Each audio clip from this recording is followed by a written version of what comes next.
Me siguri e keni dëgjuar atë shakara e vjetër për burrat, apo jo?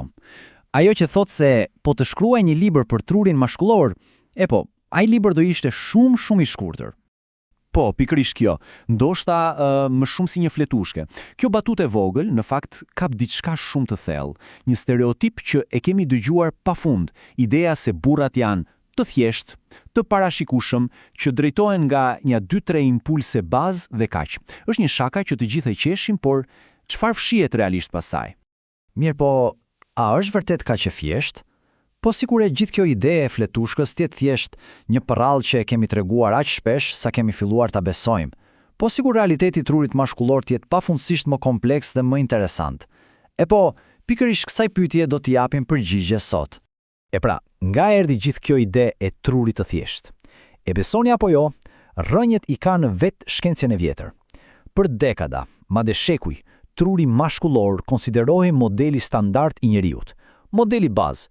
Kështu që çdo gjë që nuk ishte si ai, pra truri femëror, u etiketua si devijimi kompleks. E kështu, si pa kuptuar, mashkulli mbeti me etiketën e të qenit i thjeshtë. Por ja ku gjërat bëhen vërtet interesante. Shkenca e sotme po e hedh poshtë komplet këtë ide. Ajo që po zbulojmë është se truri mashkullor nuk është i thjeshtë, por jashtëzakonisht i specializuar. Imagjinojeni si një makinë të projektuar për një qëllim të caktuar, efikasitet maksimal, veprim i shpejt, një mjet i fuqishëm për të zgjidhur probleme. Një makinë që thjesht e kemi keq kuptuar për shumë gjatë. Dhe për të kuptuar këtë makinë, duhet të shohim skicat. Të kthehemi në fillim fare. Dhe nuk e kam fjalën për fëmijërinë, jo, po flasim për momentin zero, kur gjithçka fillon të ndërtohet, që në konceptim. Kjo pikë është absolutisht thelbësore, që në çastin e parë çdo qelizë mashkullore ka të kromozomin Y. Por momenti kyç, ai që ndryshon gjithçka, ndodh rreth javës së 8 të shtatëzënisë.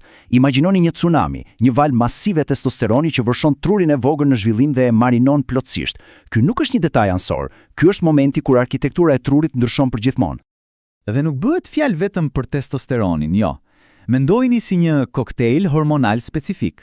Kemi testosteronin, që jep shtysën, vazopresinën që lidhet me mbrojtjen dhe territorialitetin, dhe një tjetër të quajtur mis. Ky është një kombinim totalisht i ndryshëm nga ai që vepronte truri femëror.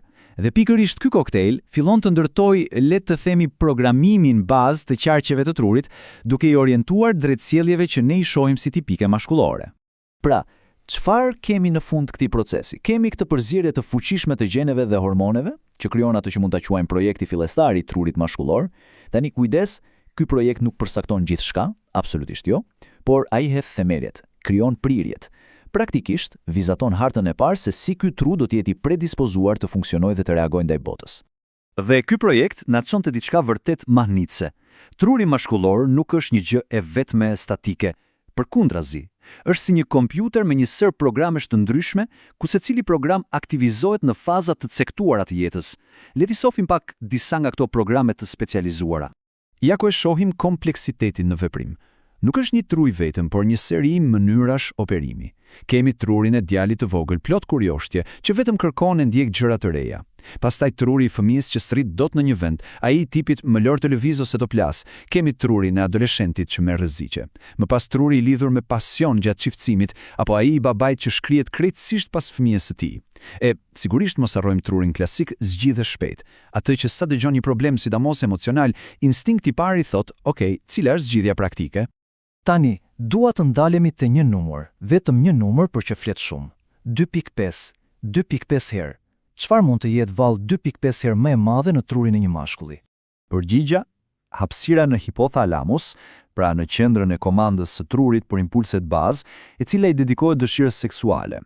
Dhe për të qenë të qartë, ky nuk është një opinion, nuk është një stereotip kulturor, ky është një fakt strukturor, biologjik. Një ndryshim që na ndihmon kuptojmë rrënjën e disa prej prirjeve më të themelore. Por ndryshimet nuk mbarojnë këtu, as pak. Qendrat e trurit për veprimin muskular dhe agresionin janë më të mëdha. Kjo shpjegon pjesërisht prirjen për veprim fizik. Amigdala, le ta quajmë detektori i rrezikut i trurit, është gjithashtu më e madhe dhe më reaktive, gjë që çon në një reagim mbrojtës më të shpejtë. E, siç e përmendëm, kur përballen me ankthin apo stresin emocional të dikujt tjetër, bëhet klik. Ndezja asaj pjese të trurit që kërkon zgjidhje praktike është pothuajse menjëhershme. Por tani vjen pika ndoshta më e rëndësishme gjithë kësaj analize. Duhet ta bëjmë shumë të qartë. Ky projekt biologjik nuk është një burg. Biologjia nuk është fati i paracaktuar, sepse mbi këtë themel biologjik hyn në lojë një forcë tjetër, po aq e fuqishme, në mos më shumë kultura. Dhe ky fenomen i jashtëzakonshëm ka një emër: plasticiteti i trurit. Çfarë do të thotë kjo? Do të thotë se truri nuk është një copë betoni që ngurtësohet në lindje. Jo, është më shumë si argjile e butë. Çdo përvojë që kemi, çdo gjë që mësojmë, çdo pritshmëri që shoqëria vendos mbi ne e rimodelon atë fizikisht. Pra, lidhjet mes neuronave forcohen ose fiken vazhdimisht gjatë gjithë jetës. Pra, si ndodh ky bashkëveprim? Ja si funksionon. Hapi i parë, ke projektin biologjik, prirjet fillestare.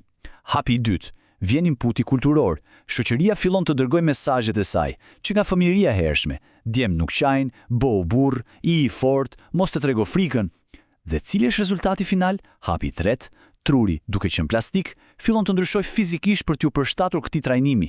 Qarqet nervore për ato sjelljet mësuara bëhen më të forta, më automatike.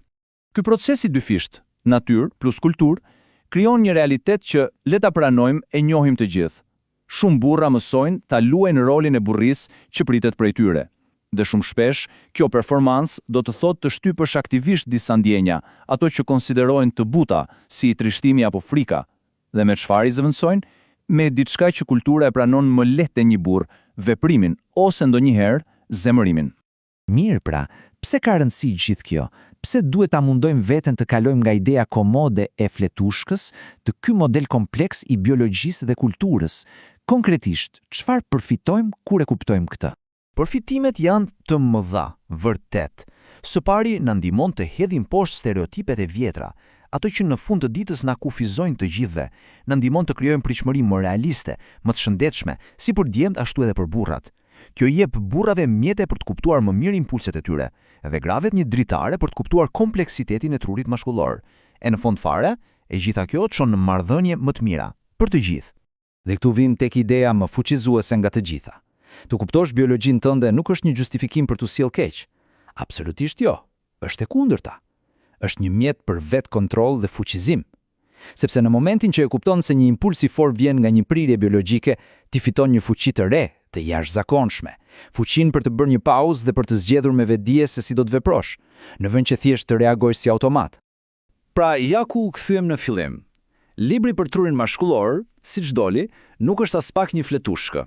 Përkundrazi, është një histori e gjatë dhe komplekse, një kërcim mes biologjisë dhe kulturës. Dhe nëse bjem dakord që biologjia nuk është fati paracaktuar, atëherë mbetet vetëm një pyetje e madhe për gjithë ne. Tani që e dim këtë, çfarë zgjedhim të kuptojmë më mirë, për veten dhe për njerëzit e rëndësishëm në jetën tonë?